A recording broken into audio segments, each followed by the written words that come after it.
John Gotti, often referred to as the Dapper Don or the Teflon Don, was one of the most infamous mob bosses in American history. He was the head of the Gambino crime family in New York City, which was one of the 5 families that dominated organized crime in the United States. His life was a complex blend of brutal violence, public fame, and eventual downfall, spanning various cities in America. Here's a breakdown of his life, his history of murder, gang involvement, death, and notable documentary portrayals.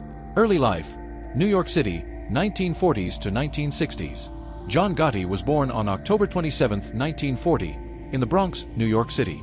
He was one of 13 children in a poor Italian-American family.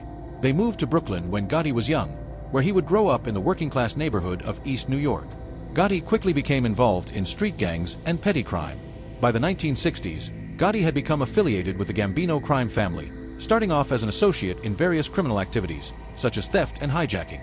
Brooklyn, specifically the neighborhood of Ozone Park, would become his primary base of operations. Gotti was deeply involved in the mob culture that ruled the city's criminal underworld. Rising through the ranks: New York City, 1970s. In the 1970s, Gotti's life as a gangster became more violent and ambitious. He was recruited into the Gambino family by Carlo Gambino, the boss at the time, and was mentored by Aniello Delacroce, one of the family's underbosses. During this period, Gotti became involved in several murders, including the notorious hit on James McBratney, who had kidnapped and killed a Gambino family member. This murder in 1973 marked Gotti's rise within the family and demonstrated his capacity for violence.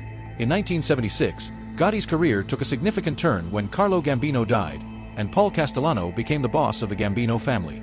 However, Gotti disliked Castellano's leadership and resented his decision to focus on white-collar crimes over more traditional mob rackets like extortion and gambling. The Gotti-Castellano power struggle: New York City, 1980s.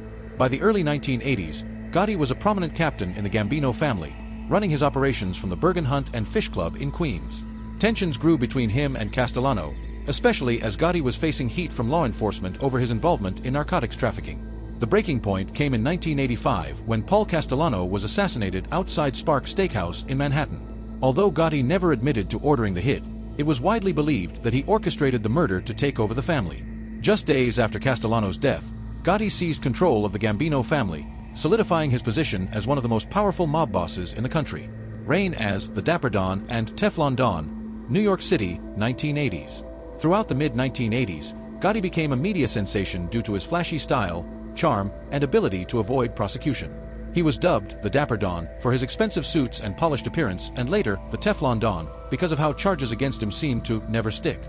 His persona became larger than life, and he even attracted a certain level of public admiration for his perceived defiance of the law.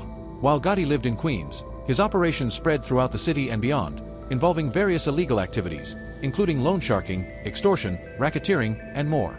Gotti's headquarters remained at the Bergen Hunt and Fish Club in Ozone Park, Queens, where he often held court with his mob associates. Gotti's notoriety also extended to his brutal control over the Gambino family. Many of his rivals, traitors, and potential threats were eliminated.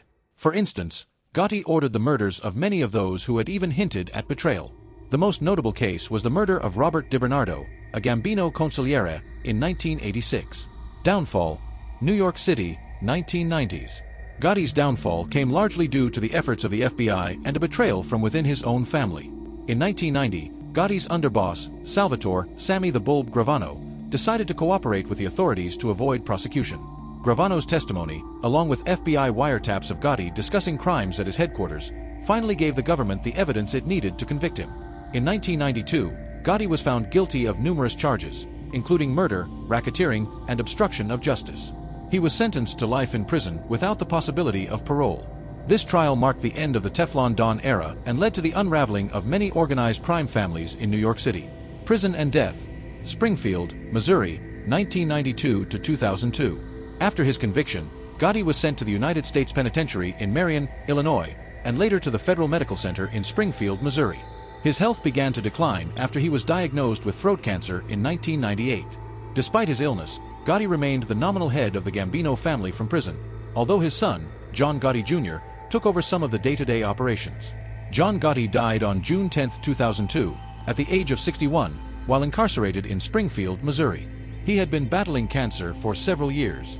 Documentaries and media portrayal: John Gotti's life has been extensively covered in documentaries, books, and films. One of the most prominent documentaries is the Biography Channel series episode titled John Gotti, the Teflon Don. It details his rise to power, his extravagant lifestyle, and his notorious criminal career. Other documentaries, such as Gotti, Godfather and Son, delve into the dynamics between Gotti and his son, John Gotti Jr. Gotti has also been portrayed in numerous films, the most notable being the 1996 HBO film Gotti, starring Armand Assante, and the 2018 film Gotti, starring John Travolta. Legacy in New York and beyond. John Gotti's legacy remains infamous in New York City. Despite his brutal reign as a mob boss, he has an enduring public fascination as a symbol of organized crime in the late 20th century. His family, particularly his son John Gotti Jr., tried to distance themselves from the criminal life, although the Gambino family continues to operate, albeit at a reduced scale compared to its peak under Gotti. In the end, John Gotti's story is one of power, violence, and the ultimate fall of a man who lived by the rules of the mafia and suffered the consequences. His name remains synonymous with the golden age of the mafia in America. Thanks for tuning into Sika True Crime Docs. If you enjoyed this story, don't forget to like and subscribe for more captivating tales. Your support helps us keep bringing these stories to life. See you in the next episode.